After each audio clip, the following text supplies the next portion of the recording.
नमस्कार, मैं हूं दीपाली राणा। आप देख रहे हैं पार ब्रेकफास्ट। और आज की ओपनिंग से पहले जो क्यूज हैं, फिर चाहे वो डोमेस्टिक फ्रंट पर हो या फिर इंटरनेशनल फ्रंट हो, बहुत ज़्यादा इंकरेजिंग नहीं है, क्योंकि यूएस मार्केट की क्लोजिंग नेगेटिव बायस के साथ हुई है। ज़्यादातर एशियन मार्केट्स जो हैं वो वीकनेस के साथ अभी ट्रेड कर रहे हैं, फिर कहीं ओपन हुए हैं। एसजेएक्स निफ्टी फ्लैट भले ही है, लेकिन सेंटिमेंट्स नेगेटिव है, 5 अंक नीचे ट्रेड कर रहा है 9632 के लेवल्स पर। घरेलू स्तर पर हमने कल भी एक रेंज में कामकाज होते हुए देखा, 9600 का लेवल कल भी प्रोटेक्ट हुआ। लेकिन कल एक जो डाइवर्जेंस थी वो ये थी कि कल 2-3 दिनों के हैमरिंग के बाद कल mid cap small cap stocks perform कर रहे थे, वहां पर एक अच्छी खरीदारी का रुझान बना हुआ था।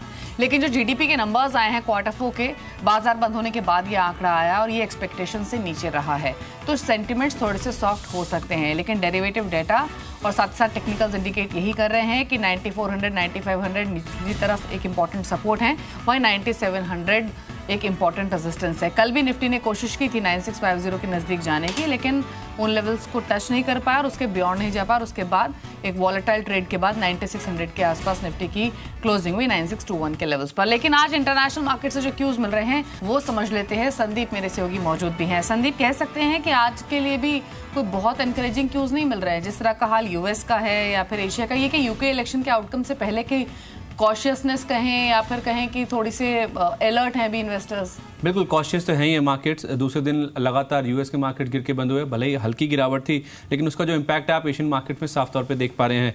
निक्केई जरूर थोड़ा सा नीचे है, लेकिन ऊपर है, लेकिन बाकी सभी मार्केट्स में अगर आप देखें तो फ्लैट टू नेगेटिव जो कारोबार है वो देखने को मिला है। निक्केई को डॉलर और येन का जो इक्वेशन है उसका सपोर्ट मिल रहा है, 1% के आसपास गेन्स आपको नजर आएंगे, क्योंकि ओवरऑल जो यूएस के मार्केट्स हैं वहाँ पे सॉफ्ट क्लोजिंग देखने को मिली और फाइनेंशियल शेयर सबसे ज़्यादा दबाव बना रहे थे।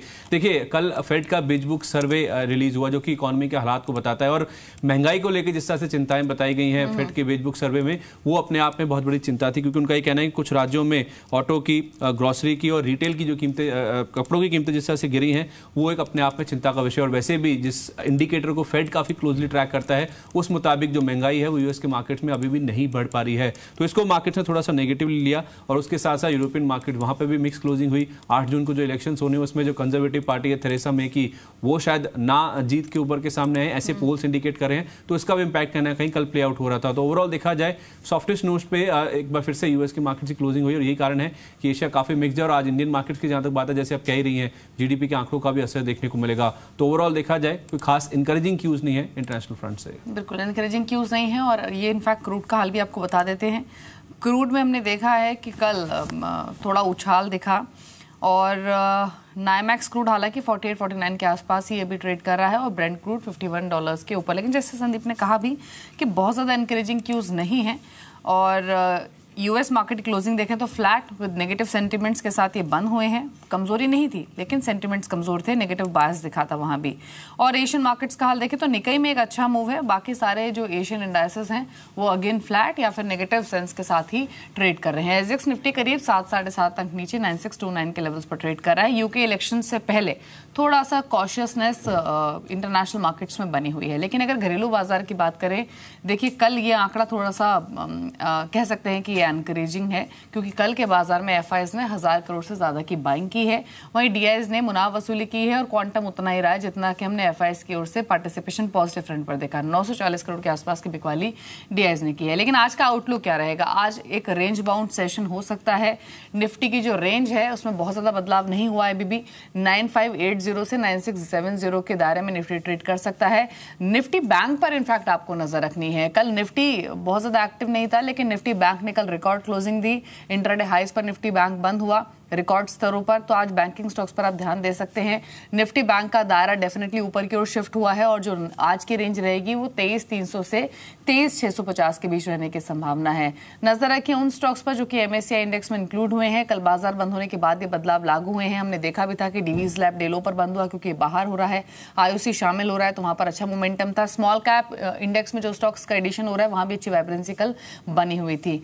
मॉनसून एक ट्रिगर है इस समय मार्केट में, तो आपको एग्री थीम पर फोकस फोकस करना है, इरिगेशन स्टॉक्स पर ध्यान देना है, या फिर रूरल इकोनॉमी से लिंक जो भी कंपनियां हैं उन सभी शेयरों पर आप फोकस कर सकते हैं। ऑटो सेल्स के नंबर्स आज जारी होंगे क्योंकि आज 1 जून है, तो ऑटो स्टॉक्स भी एक्टिव हो सकते हैं और पिछले 4-5 दिनों में ऑटो शेयर्स ने एक अच्छी परफॉर्मेंस दिखाई भी है। लेकिन निफ्टी पर आपको करना क्या है आज, इस पर एक एक्सपर्ट की राय ले लेते हैं। लोकेश उपल हमारे साथ मौजूद है माई स्टॉक रिसर्च से।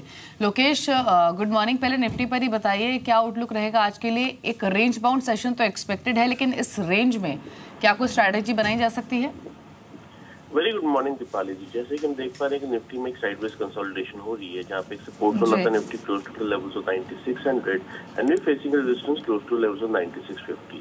इस कंसोलिडेशन में रेंज ब्रेकआउट होने के चांसेस काफी ब्राइट हैं, क्योंकि इसको सपोर्ट करने के लिए बैंक निफ्टी में जो है वो रेंज ब्रेकआउट शुरू हो गया है, जो इंडिकेट करता है कि बैंक निफ्टी अगर 23,650 से 700 के लेवल्स को पुश करेगा तो वहीं से निफ्टी को भी पुल बैक मिल सकता है, जो निफ्टी को 9680 के लेवल्स पर ले जा सकता है। तो we have a buy recommendation in Nifty for a target of 9680 and the stop loss will maintain is close to levels of 9600. ठीक है, तो 9680 के साथ पोजीशंस बना सकते हैं खरीदारी की तरफ। 9600 का स्टॉप लॉस आपको रखना है। स्टॉक रिकमेंडेशन क्या है लोकेश आपकी? यहाँ पे हमारी 2 रिकमेंडेशंस हैं, दोनों ही बैंकिंग सेक्टर से रहेंगी।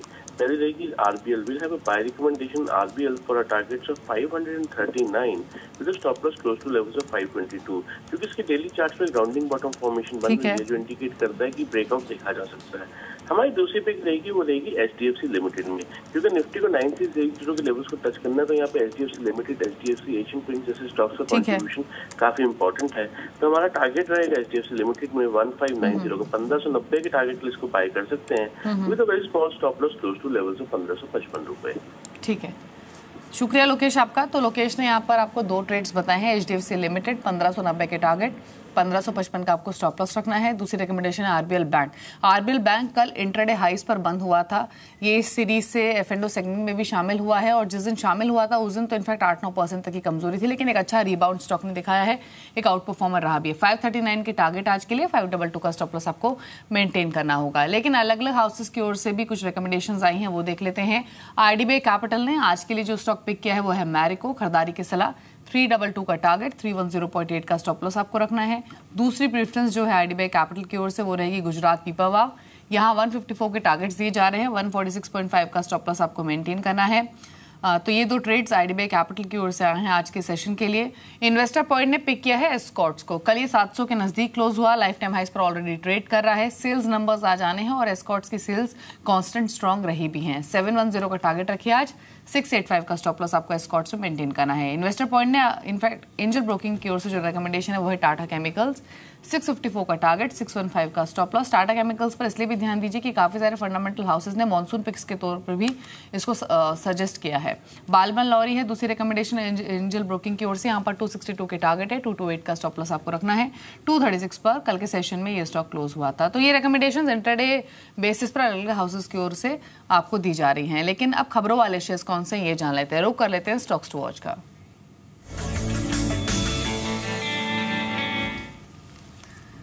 पूजा है हमारे साथ हर रोज की तरह स्टॉक्स टू वॉच की लिस्ट लेकर। बताइए पूजा, आज अच्छी खबरों का कॉम्बिनेशन ज्यादा है, न्यूट्रल खबरों का कॉम्बिनेशन ज्यादा है, या फिर कुछ सेंटिमेंट्स खराब करने वाली भी खबर है? नहीं, ज्यादातर जो मुझे दिखाई दे रही है वो अच्छी खबरें आज ज्यादा दिखाई तो अच्छी बात है, क्योंकि इस समय अच्छी पॉजिटिव नोट के साथ करना ठीक है। बताइए कौन से स्टॉक्स है?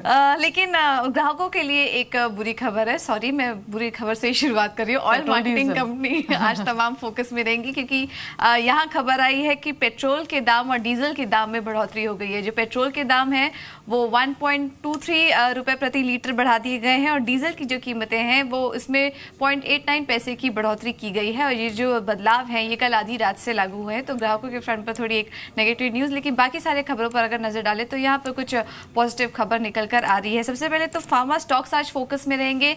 फाइजर और एस्ट्राजेनेका फार्मा, ये दोनों ही कंपनियां आज फोकस में रहेंगी। फाइजर की तरफ से एक पॉजिटिव खबर आ रही है कि फाइजर ने एस्ट्राजेनेका का एक नेक्सियम ब्रांड है जो कि गैस्ट्रोथेरेपी की दवा है वो एक्वायर करने की योजना बना रही है। 75 करोड़ में ये अधिग्रहण किया जाएगा, और इससे माना जा रहा है कि फाइजर का जो इस सेगमेंट में, पर्टिकुलर सेगमेंट में जो प्रेजेंस है वो और भी स्ट्रांग करने की बात की जा रही है। तो फाइजर के लिए एक पॉजिटिव खबर यहाँ पर। ब्रिगेड इंटरप्राइजेज, इकरा ने जो आउटलुक है वो बढ़ा दिया है, नेगेटिव से बढ़ाकर स्टेबल आउटलुक दिया है, लेकिन रेटिंग ए पर बरकरार रखी है, और लॉन्ग टर्म फंड की रेटिंग यहाँ पर बढ़ाई गई है इकरा की तरफ से। तो ये एक पॉजिटिव खबर ब्रिगेड इंटरप्राइजेज के लिए। कैपिटल फर्स्ट 5 जून को बोर्ड की बैठक होगी। लगातार हम बात करें कि कैपिटल फर्स्ट लोन ग्रोथ को लेकर आगे पॉजिटिव है, यहाँ पर लोन ग्रोथ लोन ग्रोथ में आगे और भी बढ़त देखने को मिल सकती है। उसी लाइन पर 5 जून को बोर्ड की बैठक होगी और यहाँ पूंजी जुटाने पर विचार किया जाएगा। एनसीडी के जरिए कंपनी की तरफ से यहाँ पर फंड रेज किया जाएगा। कोल्टे पाटिल 3 ज्वेल्स प्रोजेक्ट का जो फेज 1 है वो पूरा कर लिया गया है। साउथ पुणे में ये प्रोजेक्ट है और वो अब तैयार हो चुका है। कंपनी ने 36 महीने में ये पूरा प्रोजेक्ट तैयार कर लिया गया है और 16,000 परिवार के लिए ये प्रोजेक्ट अब पूरी तरह से कंप्लीट है। तो कोल्टे पाटिल के लिए ये पॉजिटिव खबर। और आखिर में बात करते हैं एमएससीआई इंडेक्स में बदलाव की। कल शाम को ये सारे बदलाव हुए हैं, जिसमें कि आईओसी और आरईसी को इंडेक्स में शामिल किया गया है और डीवीज लैब को इंडेक्स से हटा दिया गया। इसके अलावा कुछ ग्लोबल स्मॉल कैप इंडेक्स में भी बदलाव हुए हैं। इसमें 15 कुछ स्मॉल कैप कंपनियां हैं जो शामिल की गई हैं, जिसमें Avanti, Birla corp, Divi's lab, endurance tech, इन कंपनियों के नाम शामिल हैं। और कुछ 11 कंपनियों को इस इंडेक्स से डिलीट कर दिया गया है, स्मॉल कैप इंडेक्स से, जिसमें कि AstraZeneca, CCL product, CCD, Fortis healthcare जैसे कंपनियों के नाम शामिल हैं। ठीक है, शुक्रिया पूजा। तो इन स्टॉक्स पर आप ध्यान दे सकते हैं। एमएससीआई इंडेक्स में जो चेंजेस का जो इम्पैक्ट आएगा उन वाले शेयर्स पर, साथ साथ कुछ चुनिंदा फार्मास्यूटिकल्स जैसे कि एस्ट्राजेनेका फार्मा, यहाँ पर ध्यान रखें। न्यूज़ फ्लो है एक पूरे ही ADG pocket, specially Reliance communication पर भी आपको ध्यान देना है और लगातार ही खबरों में बना हुआ भी है। लेकिन जैसे हमने कल भी बात की थी अंतिमबाजी में कि जो बैंकर्स हैं वो अब इस फर्म को हेल्प करने के बारे में प्लान कर रहे हैं ताकि ये एनपीए में कन्वर्ट ना हो, क्योंकि अगर एनपीए में कन्वर्ट होगा तो ये बैंकों के लिए भी सिरदर्दी बनेगी, जहां पर ऑलरेडी बैड लोन्स को या फिर कहें जो बैड लोन काउंट का जो नंबर है वो ऑलरेडी कांस्टेंट इंक्रीज ही हुआ है। इस पर इनफैक्ट आगे चल के डिटेल्स आपको बताएंगे। लेकिन एक फैक्टर है जो कि आज मार्केट में सेंटिमेंट्स कमजोर कर सकता है, फिर टेम्पररी डैम्पनर इफेक्ट हम मार्केट्स में देख सकते हैं, वो है जीडीपी नंबर्स। जो क्वार्टर 4 के जीडीपी नंबर्स रहे हैं वो एक्सपेक्टेशन से कम रहे हैं, और या फिर ये कह सकते हैं कि जो क्वार्टर 3 के जीडीपी नंबर्स थे वहां पर भले ही हमने नोटबंदी का इम्पैक्ट नहीं देखा हो, लेकिन इस क्वार्टर में डीमोनेटाइजेशन का जीडीपी ग्रोथ पर इम्पैक्ट दिखा है। क्योंकि वित्त वर्ष 2016-17 में जो जीडीपी ग्रोथ है वो ओवरऑल तो 7.1% रही है, लेकिन जो 2015-16 की संशोधित जीडीपी है वो 8% रही थी। नोटबंदी का जो सबसे ज्यादा असर है वो हमने जनवरी-मार्च तिमाही में आते हुए देखा है। चौथी तिमाही में जो जीडीपी ग्रोथ है वो सिर्फ 6.1% रही है। एक्सपेक्टेशन थी कि 7.3% के आसपास आ सकता है, वहीं क्वार्टर 3 में ये आंकड़ा 7% का था। उम्मीद ये थी हालांकि कि आईआईपी डब्ल्यूपीआई के जो बेस ईयर में बदलाव हुआ है उससे जीडीपी ग्रोथ में उछाल आएगा, लेकिन ऐसा हुआ नहीं है और वित्त वर्ष 2016-17 में जीवीए ग्रोथ भी 6.6% रही है, जबकि 15-16 में जीवीए ग्रोथ 7.9% रही थी। जनवरी-मार्च तिमाही में जीवीए ग्रोथ 5.6% रही थी। नोटबंदी के बाद कृषि सेक्टर को छोड़कर सभी सेक्टर के ग्रोथ पर असर पड़ा है। हालांकि चीफ स्टैटिस्टिशियन टीसीए अनंत ने कहा है कि ग्रोथ रेट में गिरावट के लिए कई वजह हैं, सिर्फ नोटबंदी की वजह नहीं बताई जा सकती। क्वार्टर का ग्रोथ दूसरे इस पॉइंट ऑफ व्यू से भी देख सकते हैं, क्वार्टर ऑन क्वार्टर बेसिस पे भी देख सकते हैं और करंट प्राइसेस पे भी देख सकते हैं। इन सारों को आप जोड़ के देखेंगे तो आपको ये लगेगा कि इकोनॉमी में अभी भी बहुत सारा डायनेमिज्म है। डिमोनेटाइजेशन का क्या इंपैक्ट हुआ, एक नंबर से जोड़ना और उसके साथ और कोई एनालिसिस नहीं करना मेरे लिए संभव नहीं है, क्योंकि मैं एनालिटिकल कंप्लीटनेस देखना चाहता हूं। Simple before and after arguments में बिलीव नहीं करता। और इनफैक्ट नीति आयोग के उपाध्यक्ष अरविंद पनगड़िया और मुख्य आर्थिक सलाहकार अरविंद सुब्रमण्यम का कहना है कि जीडीपी के आंकड़े अनुमान के मुताबिक ही रहे हैं, ऐसा कुछ भी नहीं है जिससे परेशान होने की जरूरत है। सुन लेते उन्होंने क्या कहा। देखते हुए फोर्थ क्वार्टर की ग्रोथ 6.1% ठीक है मुझे लगता है, क्योंकि हमारा जो फोर्थ क्वार्टर 15-16 का था उसमें बड़ी अच्छी ग्रोथ हुई थी, नंबर काफ़ी थे, तो बेस का इफेक्ट भी थोड़ा पड़ रहा है। उसके अलावा जो WPI है, जो होलसेल प्राइस इंडेक्स है, वो फोर्थ क्वार्टर में आशा के मुकाबले में ज़्यादा तेज़ी से बढ़ा है। The data are consistent with what we said in the monetary survey. I mean, we said very clearly that the the quarter that you'd expect to be the weakest would be the fourth quarter, because that's when, if you did the the arithmetic correctly on how monetary aggregates were behaving, the fourth quarter would be the one where you would see the biggest impact. I think that we also said that would bottom out as remonetization takes place. That would bottom out, and I think we can maybe see some signs of the bottoming out and a recovery in the nominal aggregates, which in fact did pick up in the fourth quarter. तो आपने chief economic adviser को भी सुना, नीति आयोग को भी सुना। उन्होंने कहा कि जो नंबर्स आए हैं वो एक्सपेक्टेशंस के मुताबिक ही रहे हैं और चिंता की बात नहीं है। हालांकि जीडीपी नंबर्स आने के बाद जो भी कमेंट्री इकोनॉमिस्ट की ओर से आई या फिर मार्केट पार्टिसिपेंट्स की ओर से आई, उनका मानना यही है कि शायद एक टेम्परेरी डैम्पनर इफेक्ट हम देख सकते हैं, या फिर थोड़ा नेगेटिव सेंटिमेंट्स मार्केट पर इसके आज दिख सकते हैं। लेकिन जीडीपी के अलावा कोर सेक्टर ग्रोथ भी 3 महीने में सबसे कम रही है और अप्रैल महीने में 8 कोर इंडस्ट्री की ग्रोथ 2.5% रही है, जो मार्च में 5.3% थी। सेक्टर्स की बात करें तो कोल इंडस्ट्री की ग्रोथ 10% से गिरकर 3.8% हो गई है। स्टील उत्पादन की ग्रोथ 11% से गिरकर 9.3% रही है। क्रूड के उत्पादन ग्रोथ में भी गिरावट दर्ज की गई है और अप्रैल में नेचुरल गैस उत्पादन की ग्रोथ भी 8.3% की गिरावट वहां भी दिखी है।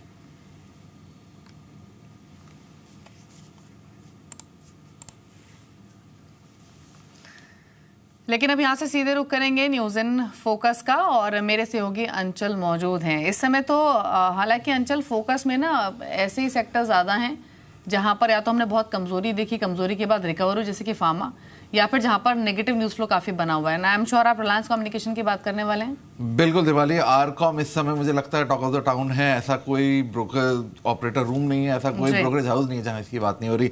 और कारण भी सही है। देखिए, काफी समय से अगर आप देखें, अगर हम 3 महीने का ट्रेंड देखें, लगातार गिरावट आ रही है और 2 अलग अलग खबरें इसमें निकल गई हैं। सबसे पहले एसडीआर की बात करते हैं। काफी टाइम से एक हेवी डेट कंपनी बनी हुई है, कर्ज पे ऑफ नहीं कर पा रही है और अब कहीं ना कहीं जो कंसोर्शियम है जिसको इस समय एसबीआई लीड कर रहा है, उस कंसोर्शियम ने फैसला लिया है कि अब इसके लिए एक ही रिवाइवल का तरीका है, वो है एसडीआर, स्ट्रेटेजिक डेट रिस्ट्रक्चरिंग। और इसी के तहत अब एसबीआई ने एक नए प्रपोजल पे कामकाज करना शुरू कर दिया है। इंपॉर्टेंट इसलिए भी हो जाता है दीपाली, इस हफ्ते बैठक होनी है कंसोर्शियम की और कहीं ना कहीं इस हफ्ते उस पर फैसला ले लिया जाएगा कि क्या एसडीआर लागू करना चाहिए और अगर करना चाहिए किस कन्वर्जन रेशियो पे एसडीआर आता हुआ दिखेगा। देखिए, 44,000 करोड़ का कर्ज है कंपनी के ऊपर और इसको कंपनी सर्विस नहीं कर पा रही है। अगर एसडीआर आता है, एक चीज अच्छी ये हो जाएगी कि जो लेंडर्स हैं उनको इक्विटी प्लेस हो जाएगी डेट के जरिए, तो वो काफी क्रिटिकल रहेगा दीपाली। वहीं दूसरी ओर एक और इंपॉर्टेंट इवेंट रहा, वो रहा कंपनी की तरफ से, जहां कंपनी ने लेंडर्स को और सरकार को एक तरह से मानिए प्रपोजल दिया कि किस तरह से अपना डेट सर्विस करने वाले हैं, क्योंकि सरकार के एंड से भी काफी सवाल उठे। और जो 3 बड़े कदम कंपनी उठा रही है, सबसे पहले तो हाल में जो एयरसेल डील हुई है उससे कंपनी को करीब 11,000 करोड़ की रकम मिलेगी और कंपनी साफ तौर पर कहा इस रकम का इस्तेमाल पूरी तरह से डेट पे ऑफ करने में और जो इनके एफसीसीबी आ रहे हैं उनको पे ऑफ करने में किया जाएगा। दूसरा बड़ा कदम रहेगा रिलायंस जियो की तरफ से। देखिए, रिलायंस जियो से कंपनी को मासिक 200 करोड़ रुपए यानी पर मंथ 200 करोड़, साल का 2400 करोड़ रुपए की रकम मिलती है। उस रकम का भी इस्तेमाल कंपनी डेट सर्विसिंग के तौर पे करेगी और जो बचा हुआ डेट है उसको पे ऑफ करने के लिए अपने एसेट्स को मोनेटाइज करने की बातचीत चल रही है। तो एसडीआर और डेट रिकवरी प्लान काफी इंपॉर्टेंट रह जाता है कंपनी के लिए। बिल्कुल इंपॉर्टेंट डेवलपमेंट है। मैनेजमेंट कांस्टेंट एश्योर कर रही है अपने इन्वेस्टर्स को कि वो डेट को चुका देंगे। 30 सितंबर की डेडलाइन की उन्होंने बात भी की कि वो 25,000 करोड़ तक का कर्ज दे देंगे। लेकिन ये एक कह सकते हैं कि एक अच्छी डेवलपमेंट है कि बैंक्स एटलीस्ट आगे आ रहे हैं और ऐसी खबरें भी हैं कि next week joint lender forum जो कि हाल ही में फॉर्म किया गया है इसी मसले के ऊपर, जिसको एसबीआई लीड कर रहा है, उसकी भी इंपॉर्टेंट बैठक है और जिसमें स्ट्रैटेजिक डेट रिस्ट्रक्चरिंग को लेकर डिसीजन लिया जाएगा। लेकिन आपको बताएं, जो हाउसेज हैं ना वो कन्विंस नहीं हो पा रहे हैं मैनेजमेंट के इन कमेंट्स से। हमने आपको थोड़े दिन पहले बताया था कि सीएलएसए ने भी यहाँ पर 17 के टारगेट्स की बात कही है। लेकिन आज एचएसबीसी का भी एक व्यू आया है रिलायंस कम्युनिकेशन पे, जिसमें उन्होंने कहा है कि जो प्रपोज रिस्ट्रक्चरिंग की बात कर रहे हैं वो फाइनल स्टेजेस में है। मैनेजमेंट होप कर रही है कि जो एसेट सेल है वो सितंबर तक फाइनलाइज कर लेंगे। लेकिन इन खबरों के बीच में वो अंडरवेट है बेबी रिलायंस कम्युनिकेशन पर और डॉलर बॉन्ड्स में जो अपनी ट्रेडिंग है उसको उन्होंने होल्ड किया हुआ है। तो ये एचएसबीसी का व्यू है। लेकिन अंचल, अब एक चिंता ये भी है रिलायंस कम्युनिकेशन के लिए कि जो फंड हाउसेज हैं जिन्होंने कर्ज दिया हुआ है रिलायंस कम्युनिकेशन को, वो भी चिंतित है काफी। फ्रैंकलिन टेम्पल्टन का यहाँ पर नाम आ रहा है। बिल्कुल दीपाली, देखिए फ्रैंकलिन टेम्पल्टन का नाम इसलिए भी सामने आया क्योंकि जो इन्वेस्टर्स हैं जिन्होंने फ्रैंकलिन टेम्पल्टन के थ्रू इन्वेस्ट किया हुआ था, करीब 600 करोड़ का कॉर्पस है, उन्होंने सवाल उठा दिए क्योंकि जिस तरह से शेयर पिट रहा है, जो एनएवी है वो भारी तरह से गिर रही है। और अभी सिर्फ एक म्यूचुअल फंड है, आगे चल के एलआईसी एक बड़ी हिस्सेदारी होल्ड करता है कंपनी के अंदर, उसके अलावा सीएलएस से करीब 2%, पौने 2% की होल्डिंग है। तो ये वो 2-3 बड़े फंड्स हैं जो मुझे अब क्वेरीज उठाना शुरू कर दिया, जहां पे इन्वेस्टर्स ने क्वेरीज उठाना शुरू कर दी कि क्या निवेश सही था, और अगर सही है, प्राइस इरोड होता है, तो हमारे इन्वेस्टमेंट को प्रोटेक्ट कैसे किया जाएगा। बिल्कुल, तो ये फ्रैंकलिन टेम्पल्टन म्यूचुअल फंड के जो इन्वेस्टर्स हैं उन्होंने क्वेश्चन रेज किया। और देखिए वेल्थ डिस्ट्रॉयर तो डेफिनेटली रिलायंस कम्युनिकेशन रहा भी है, एक समय में ट्रिपल डिजिट का होता था, और अब ये स्टॉक इनफैक्ट पिछले 3 महीने का ही ट्रेंड आप देखेंगे तो 50% तो नीचे आ चुका है, 20 रुपए के लेवल्स पर ही ट्रेड कर रहा है। तो रिलायंस कम्युनिकेशन पर कॉशियस रहिए, ध्यान दीजिए। अगर आपने कोई भी पोजीशन बनाई हुई है या फिर आप पुराने इन्वेस्टर हैं तो आप अलर्ट रहें इन सब न्यूज़ फ्लो के साथ।